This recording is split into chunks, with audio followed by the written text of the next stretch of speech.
You're listening to the Yoga Medicine Podcast. I'm your host, Tiffany Cruikshank.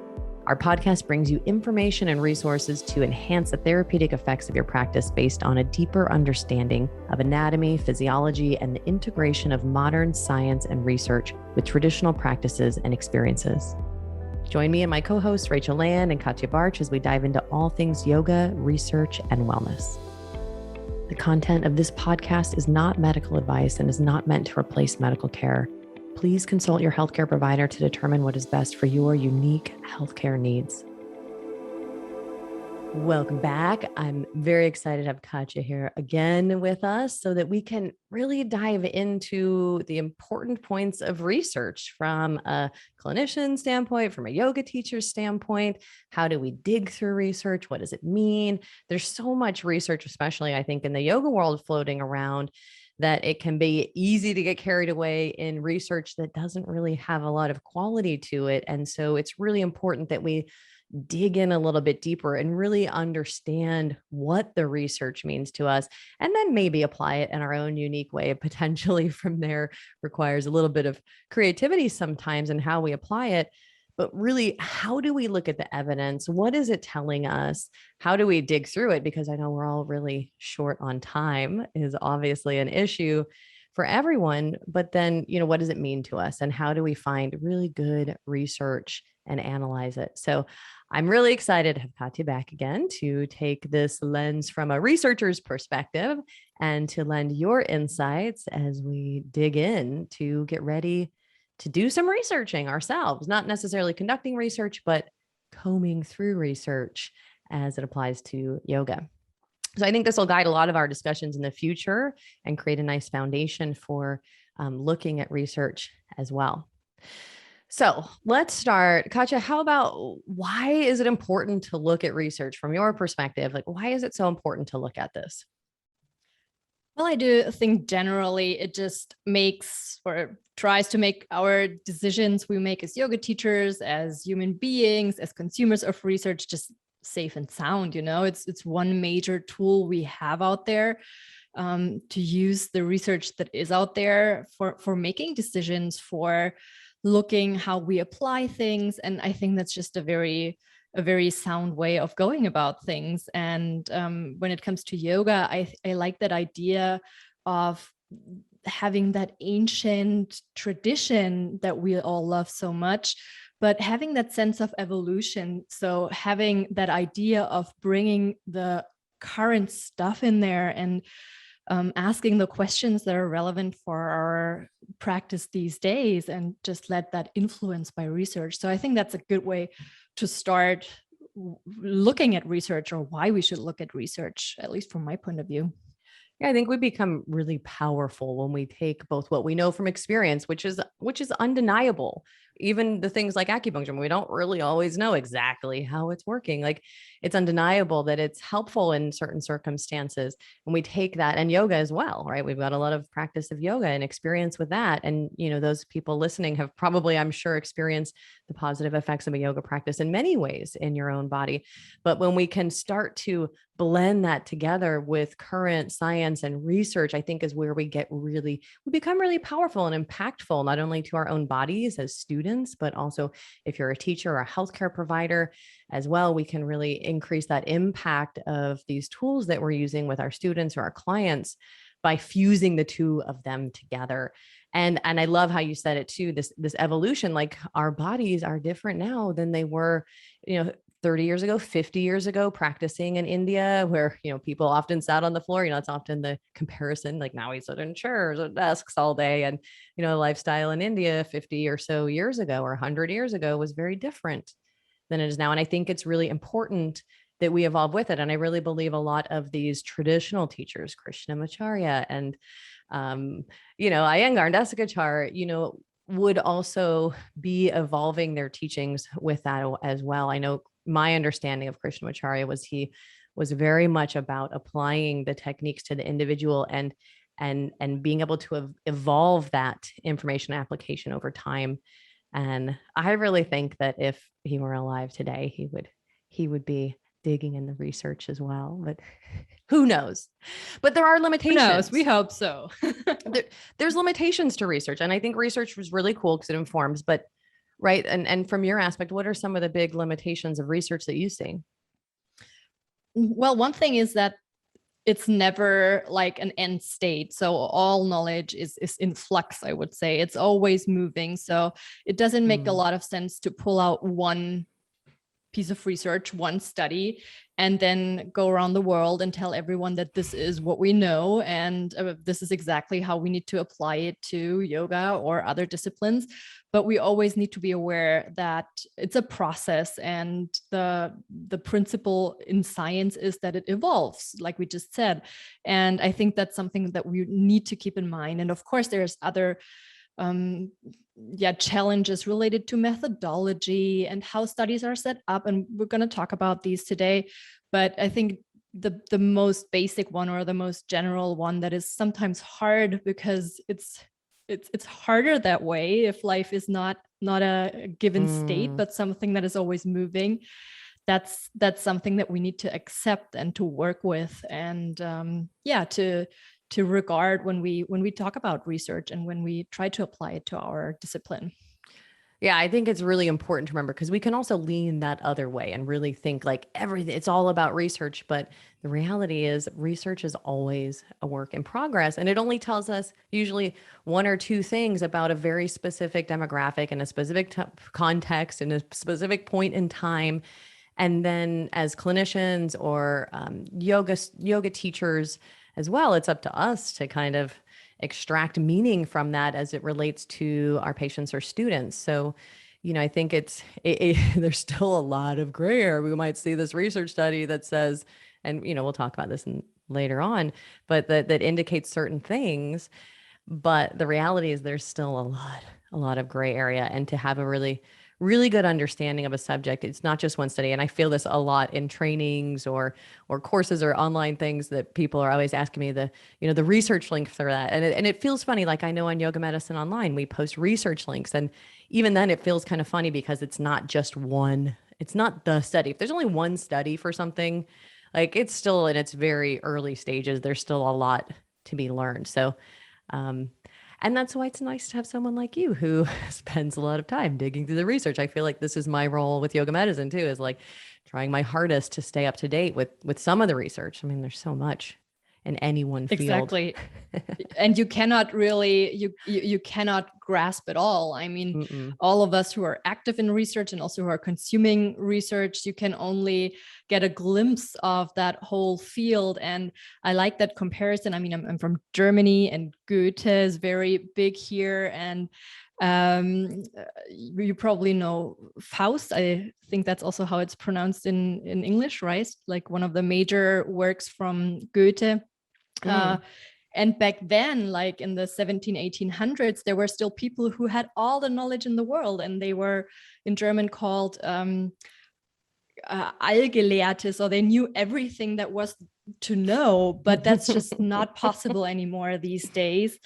It's not possible anymore. So you always have to be aware that you can only know so much, and it's always going to be just that little part of research or of a specific field. No matter how hard you try, you won't be able to get that overall sense of all the knowledge out there anymore. That's obvious, I think.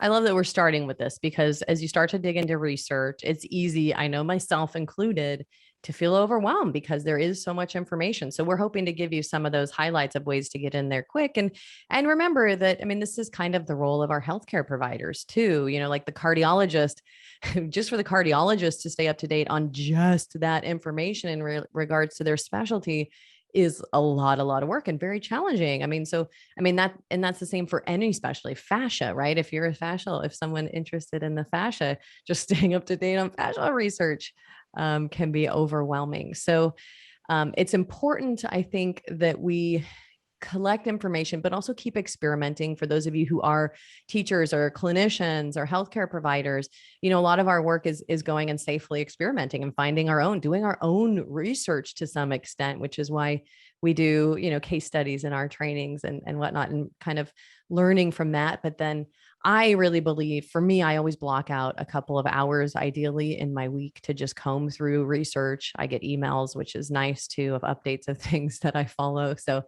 but it's a lot of work. So don't put too much pressure on yourself, but know that this can be what we'll give you is some tools that can be helpful, if you are a research nerd like us and want to dig through and get the most out of your time.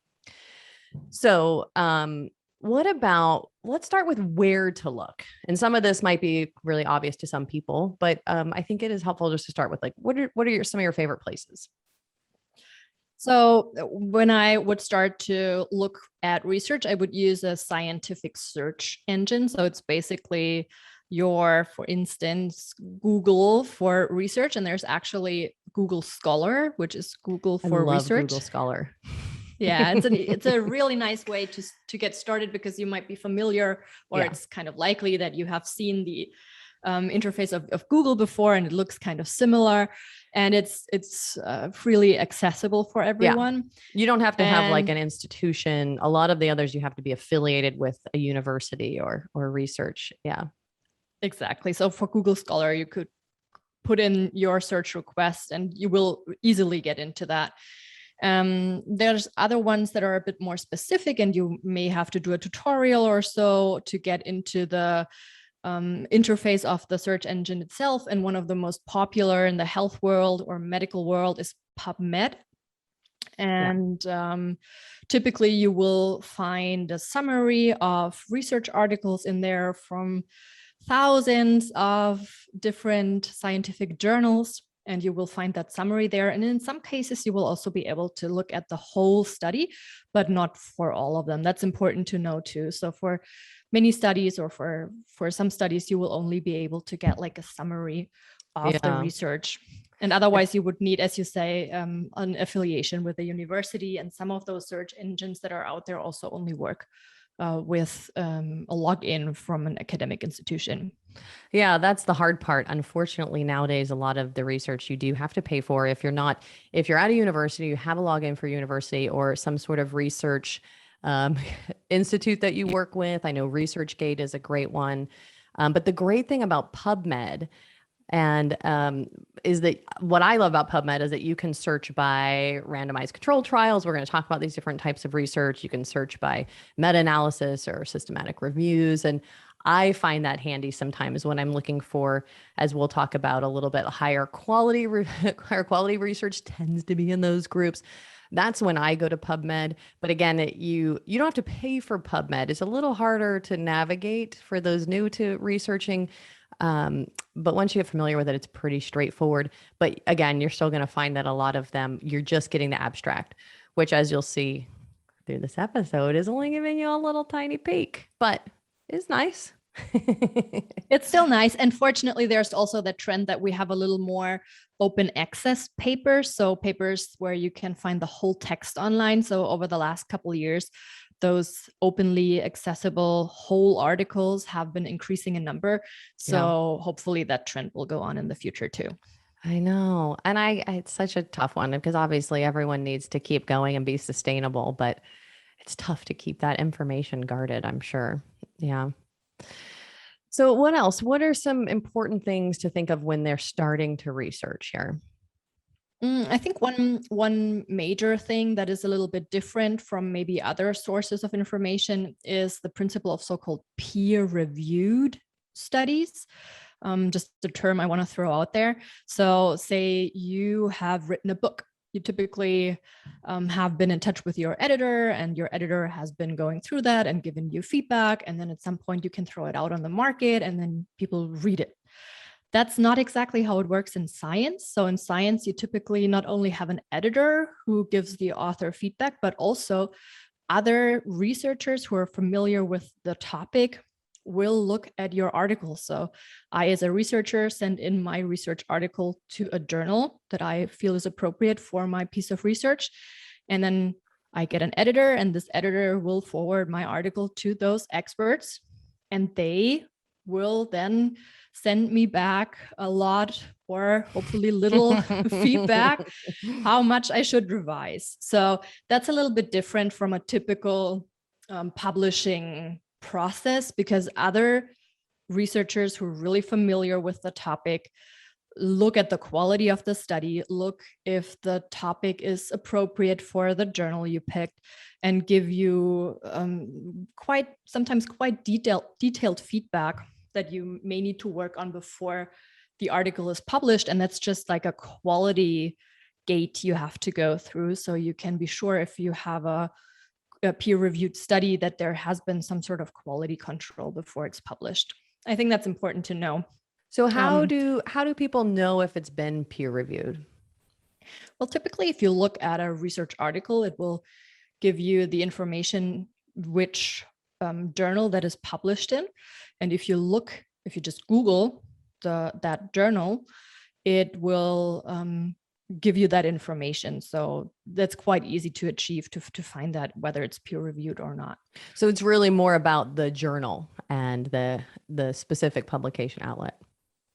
Typically, yeah. So it's not always, it will also have to do a little bit with the type of study we will talk about later, probably. But it's a journal thing. So if one article in a journal is peer reviewed, most other articles in there are going to be peer reviewed too, except for maybe opinion pieces or editorials. Yeah. One thing I often do too, when I'm, I'll usually just, for time's sake, either go into PubMed or Google Scholar and type in, whatever I'm looking for, yoga and MS, or I've just picked something, anything. And then once I find some things, you might filter through by how relevant it is or how timely it is. But then I'll often go and copy and paste and put that article in, if it's not already in Google Scholar, because it shows you how many citations, so you can see the impact that article is having as well. I think that's a really interesting thing to see how many other people are citing it, to kind of an initial gauge of the weight of the research, I think. Yeah, that the number of citation is definitely a quality criterion for articles as well. And you could do that in Google Scholar, like you just described, where you get like a rough number, or you could do the high-end version of that. And for that, there are journal impact factors that are specifically calculated by specific companies and are published once or twice a year. The most important or most known one is from Peerreviewed, and it's published twice a year in the Journal Citation Report. It's a very specific measure, but it gives you a very clear indication of the status of a journal within its field. So a journal that has a high impact factor will have a lot of articles that are cited by other researchers a lot. And that can give you an indication of how much gravity or importance that journal and the articles in that journal have. And there's other companies too, or like you said, sometimes you also find citations on Google Scholar. So you have to be a little bit mindful about that there's different types of impact factors, but generally looking for the impact factor of that journal will also help you to find the high quality journals there. Yeah. And obviously it's not going to tell us everything, right? This is kind of the initial, just kind of looking through, and I think I didn't phrase that correctly. PubMed doesn't have the citations, but actually in Google Scholar, for some reason, I'm not able to share my screen. I was going to share it with you guys, but in Google Scholar, it'll just say citation cited by X amount. And again, that's one piece of information. You just don't want to look into the article and actually see what's there for yourself. But I always think it's interesting. And obviously, if it's a new article, that may not be, very helpful. If it's just come out a month ago, or even a few months ago, how many articles it's been cited by won't be very helpful for you. But I always think that's kind of interesting. It's one of the reasons I like Google Scholar, because you can get that right on that page there. So a lot of times when I'm looking down through the articles, I'm also looking at, especially if I'm weeding through a bunch of articles, which isn't always the case with yoga, but yoga and MS has a good, handful of articles on it. So as I'm looking through it, I am kind of looking at how many sources they've been cited by, so that I can kind of weed through and start to pick which one I'm going to look at first if I have a lot of options. And for me, that helps because, especially just if you're looking at a bunch of a bunch of different articles or something that has a lot of research on it. So let's talk about the typical structure of a research, just the quick overview, because I think a lot of it's fairly probably familiar to people who read research, but a quick overview of the components of a typical study. Yeah. So typically the first one we already mentioned a couple times. The first thing you typically see is the abstract, which is a summary of an article. And that's usually your first go-to to see if the article is really interesting for you and if it's worthwhile digging into the rest of it. And then after that, you normally have the intro where the existing literature is discussed and you can dig a little more into the background and why this study has been performed or carried out. And that's a very interesting part if you want to understand the whole context of a certain topic a little bit more. And then after that, it gets a lot more detailed in the methods section, because there the authors explain like who did they look at, what measurements did they take, what kind of questionnaires did they use, and all of those things. So that's like a very detailed kind of section that gives you a very clear idea, hopefully, if it's done well, of the piece of research. And then after the method section, you have the results. And the results are just described. Oftentimes just a statistical analysis is described, the results there. And then the part after that is usually the discussion. And that again puts the results in a broader context. So that part will explain to you how your results are different from other articles or how they are similar and why that might be. So that gives you that context of the results again, which is very helpful and may help you translate the results into your application, for instance. And then after that, a short conclusion usually sums it all up again. And then you have an acknowledgement where the researchers that or institutions that help with the research are mentioned, where a researcher might have to state whether they have a conflict of interest because they have been paid by someone. And then the article is finished by the references. And if you want to dig deeper, that's again a very interesting section, because you will find all the articles that have been used for mostly the introduction and the discussion usually. So for me, I'll tell you how I use a lot of these. Like the introduction and the background is a section I'm usually only going to if it's a topic like I'm writing something on, or sometimes I'm creating a course or writing a book or an article. And I find that introduction and background section, if it's a subject matter I'm digging deeply into, really helpful sometimes, because I can also now start to dig through some of their sources and a little bit of their information in the background as well, which can also be interesting. I think for me, when I'm looking through articles, like you mentioned before, the first thing, a lot of times the title tells you quite a bit. It tells you a little bit. If you're familiar with publications that where it's published, will tell you something about the credibility of it.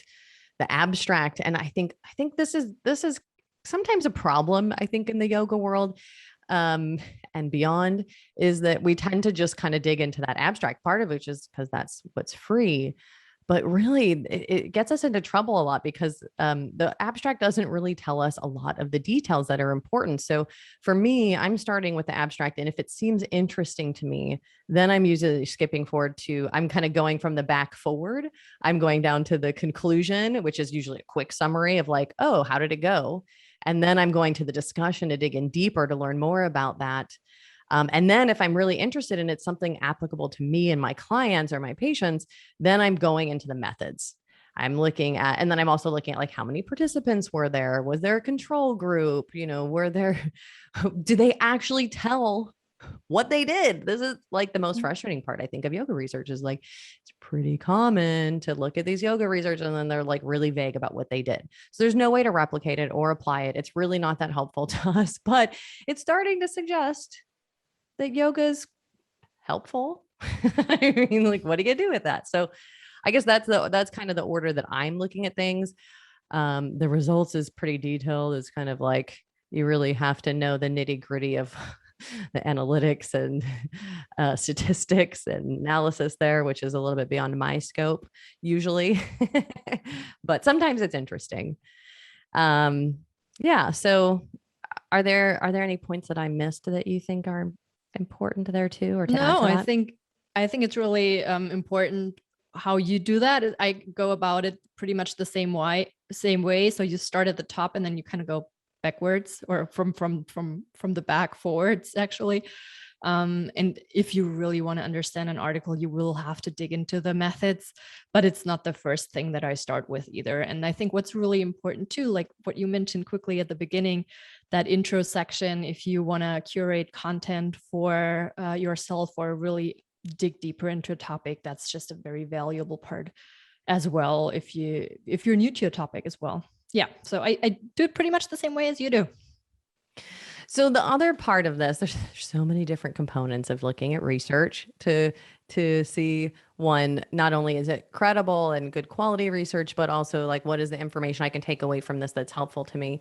But another, I think, important thing to keep in mind is this evidence pyramid, right? And the kind of weight of different types of research. And I think there's an important place for all of these. But will you take us through this kind of pyramid? And for those of you listening, you can kind of visualize this in your mind. But there is like a pyramid. There's a broader base at the bottom, which kind of serves as a majority, a lot of studies being done, but also potentially having, they're thought of having less quality, versus the top of the pyramid. There's usually less of those studies. They're higher quality.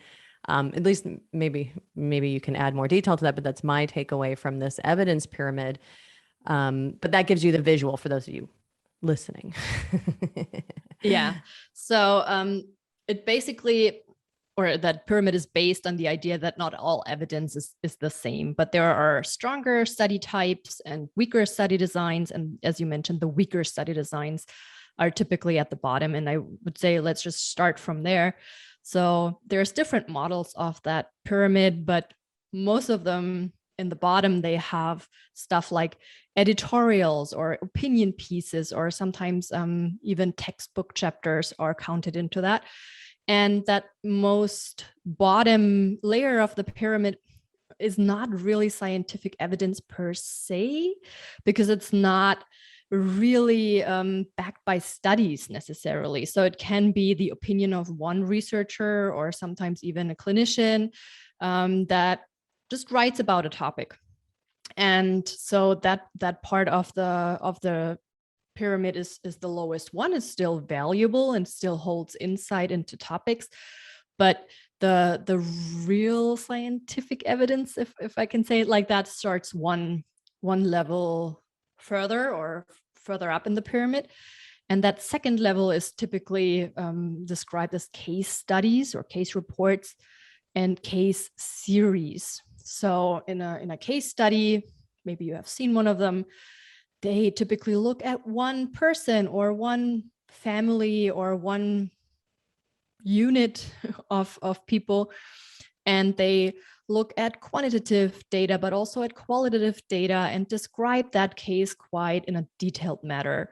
And that could be anything. So it could be someone who has an interesting predisposition for something, or an interesting disease, or who has received a specific intervention, and it's described. And then if you look at a couple of those cases together, that will be a case series. So sometimes you look at a number of people, say maybe 5 or 10 people, and they got the same intervention, or they have the same predisposition towards something, but it's still limited in scope, and the focus is still like on the individual description of those cases. So you cannot really transfer those results or what you have described to a wider audience. I think that's important with those case studies and case series. They kind of limit it in how you can extrapolate them to other scenarios. Yeah. I think these are interesting too, for me sometimes, and I don't dig into them a lot, but I think these become really interesting with rare diseases.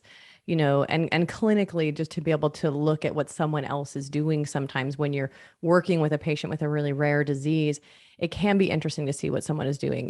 Is it really high quality research? No. Is it telling us a lot? No. We're not looking at controls and, broader samples of things. So, our ability to really take away a lot of information from that is pretty limited, but it also starts the process, right? I mean, this is kind of a lot of times, I'm assuming, where things begin is sometimes is it was within those case reports and case series where you're able to follow people with, specific conditions, or like you said, specific treatments. And a lot of times those case series, for those listening, are usually done within one practice. So again, it is kind of limited because I'm just looking at one person's view of a technique that they think is helpful. And so, it's unclear about selecting people, obviously, or it's clear that they're patients in their practice, and there could be bias and all sorts of other things involved in that. But I do think there's something interesting there for, generating a hypothesis or a theory that could be helpful with a demographic that you work with. And what's great about these is that they're simple to do and they're really inexpensive compared to the multi-million-dollar studies, that happen in higher up. So this is the second layer. So the first layer was the expert opinions and editorials and things like that. And this one was the case studies, case series, and then case reports as well. So yeah, so that was the second level. And then the third one above those would be so-called cohort studies. And typically in a cohort study, you take a number of people and you follow them for a certain time or throughout a certain process. So you observe them and you see, for instance, do they get a certain disease, or are they dying over a course of time, or do they get a certain side effect from something, or how do they specifically respond to an intervention. But it's not so much about the effects of a certain intervention. It's more about looking at that population or at those participants and then seeing if the diagnosis or prognosis for those people can be traced back to the differences between the participants you have there. So you observe them over a certain period of time, and you can either do that in a prospective study, so you just start at some point and you follow them along, or there's also so-called retrospective cohort studies, and then that's when you typically look at medical records and you look just at those medical records, which is sometimes harder to do because you don't have all the same information sometimes on those patients, but then you can look at a cohort that was just there because you have the medical records of them. And so a lot of times what we're looking at here is mostly with those who are exposed to something, some sort of, that could be maybe air quality, that could be a treatment modality, but they're exposed to something. And another group that's not exposed, looking at the progression or development of a certain disease of interest a lot of times, and determining that, that incidence or risk to that disease, that relative risk for that. I know, like, they used to they used to look at that incidence of like people who had rubella and their tendency to get cataracts. That could be one example. I think you could also apply this. And I don't know of any research on this, but I'm assuming this could apply to maybe following groups of people who do yoga regularly, maybe a yoga studio. I've always thought it'd be interesting to do. I actually thought at one point about just opening a studio just so that we could do research on people, but to track like large populations of people who practice yoga regularly versus people who don't, and track for certain things potentially as well. There's a lot of different things you could do there. I'm assuming that would belong in this. That will belong in this. And I think at the top of my head, I think there's a couple of studies who did exactly that, followed a lot of people in a yoga study and then checked for injuries or stuff like that. So that's a typical scenario for that. Yes.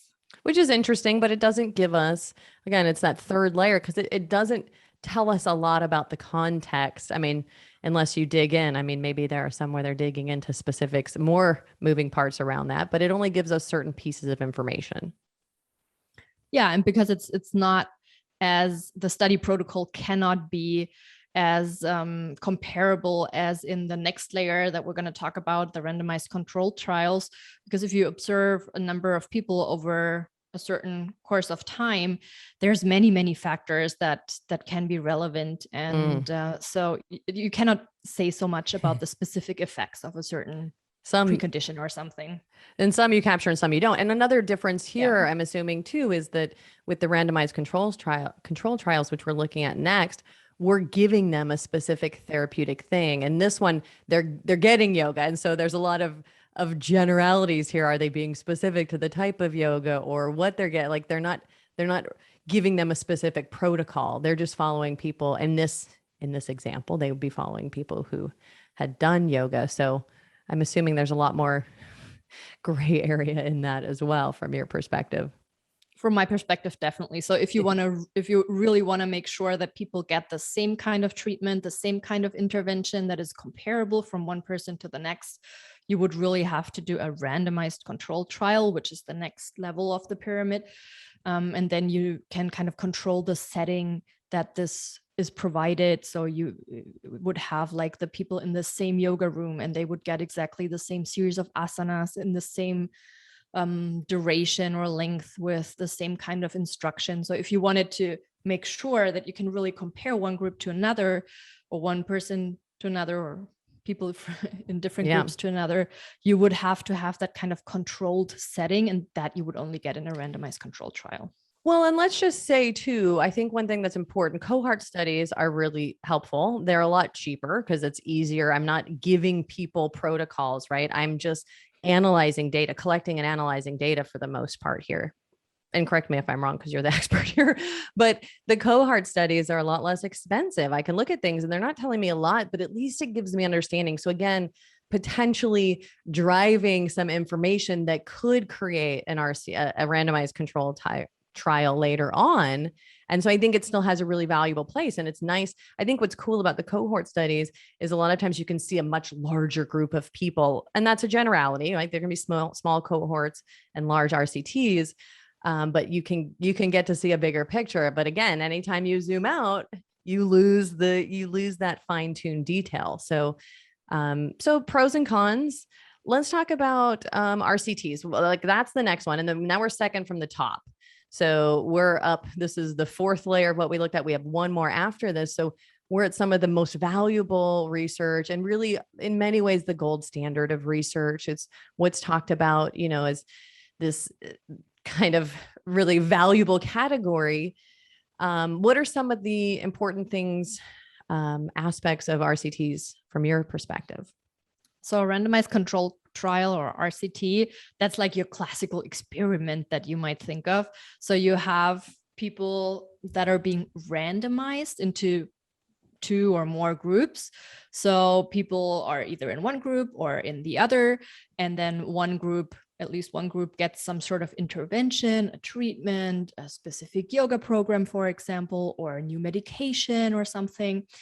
And the other group gets something different. So it's either they get pretty much standard care, like let's say you look at yoga versus your standard treatment for back pain, and then you want to check out whether or not the back pain of people increases or decreases.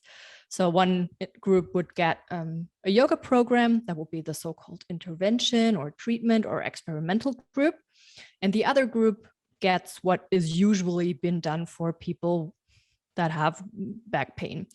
And that's a whole nother topic too, right? Because that's a whole nother topic. Can be, right? There's a lot of ways you can do a control. Like maybe they're just not getting anything. However, to make it really, I'm getting ahead of myself, but to make it really blinded, it's helpful if they think they're all getting the same thing, which kind of let's talk about that in a minute, maybe. Yeah, we already talked about it. Yeah, we already talked about placebo. Yeah, but so you have 2 groups or sometimes more groups, and one group is the intervention group that gets that treatment that you actually want to find out more about, and the other group gets nothing. It's not really nothing, but it's some sort of control treatment.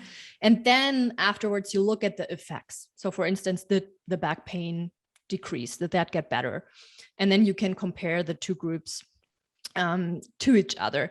And that type of study is considered to be like the gold standard, because you have a very clear protocol of how you do it, so you can reproduce it, and it is considered to be reliable because you can reproduce it. And that's a big thing in research, that you can kind of do it again and hopefully find the same results. And for us, right? Because we want to, I'm like, when I'm looking in there, I'm trying to find things that I can use, right? And if I just know it's helpful for lower back pain, but I don't know why, it's not that helpful for me. It's limited. Yeah, exactly. Yeah. So, and then you already mentioned, ideally, it's not only that one group of people is put into the control group and the other into the experimental group, but ideally, the person doesn't know which group they're in. And in some scenarios, that's easier. In some scenarios, it's really hard. So let's say you're testing a new drug and both groups get a red pill, and one pill actually has an active agent in there and the other is just a placebo. That's easy because the person who's taking the red pill will only know, okay, I'm taking a red pill, and they won't know which group they're in. So those placebo effects that we already discussed in prior episodes, that's easier to control for. But let's say you do yoga and one group gets the yoga program and the other group gets a movement program. Yeah, it's kind of like, if you have any idea about yoga, you will know whether or not you have received a yoga intervention or not. So for some fields, also manual treatments, it's a lot harder to think about what a good control group would be, and it's very hard to blind the participants. And the blinding is important because of the placebo, right? We're trying to we talked about this in the placebo episode, but we're trying to see like what's and this is interesting because, you know, we talked about the placebo being the power of the mind. And it's not that we're trying to get rid of that. Like, we want that in real life, but in research, we really want to see like, okay, that's great, the power of the mind, but like, I actually want to see what was the treatment that I'm doing. For us in clinical practice, or, you know, working with students, it's not as important. Like, I'm just going to amplify both. Like, I want them to have both of those on board, but in research, it is helpful to see that. So the blinding's so hard in yoga, and double blinding, like, you know, you don't even think about it. So double blinding would be when the investigator also doesn't know who gets what. So the person who administered the red pill, they don't know if it contains the active agent or if it contains just the placebo pill. That's also an easy one. But if I do instruct movement, I will sort of know, is it yoga or is it not? Hopefully I will know. It's harder. It's so much harder. And it ties into what we said about the placebo too, because even that intention, right, as a practitioner, I think it just shows the weight of how our interactions are really important. Our intention of knowing what we're giving them is potentially influencing that placebo outcome as well. And so again, in research, it's not a bad thing to have those things, but in research, I'm just really trying to see what is the therapeutic method, what is really owed to the therapeutic approach here and not other things. So exactly.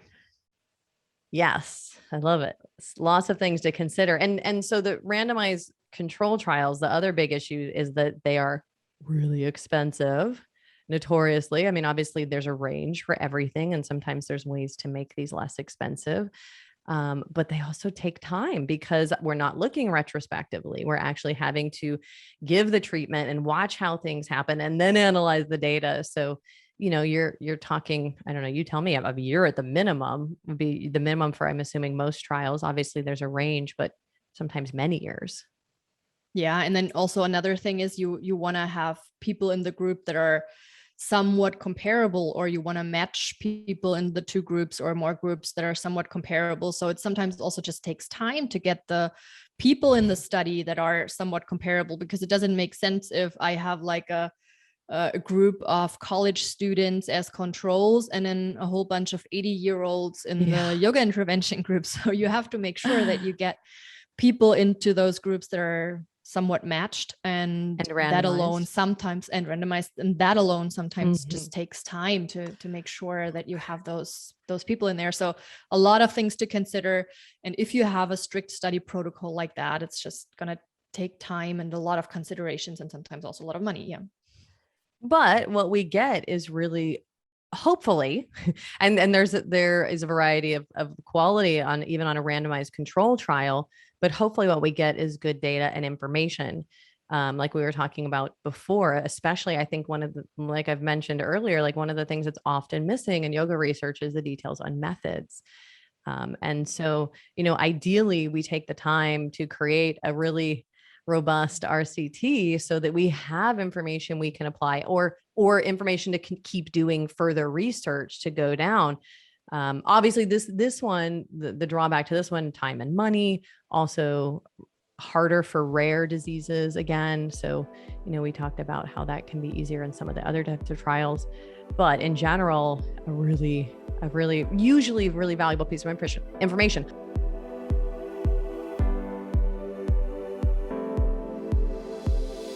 Thanks for listening to Yoga Medicine. If you like the show, please be sure to subscribe and leave a rating and review on Apple Podcasts or wherever you listen to podcasts. And if you got something out of this episode, please spread the word and share it with a friend. You can find more information, articles, trainings, and classes at yogamedicine.com, or check us out on social media as Yoga Medicine. You can also email us at info@yogamedicine.com. Thank you for being a part of our Yoga Medicine community. We look forward to seeing you again. The content of this podcast is not medical advice and is not meant to replace medical care. Please consult your healthcare provider to determine what is best for your unique healthcare needs.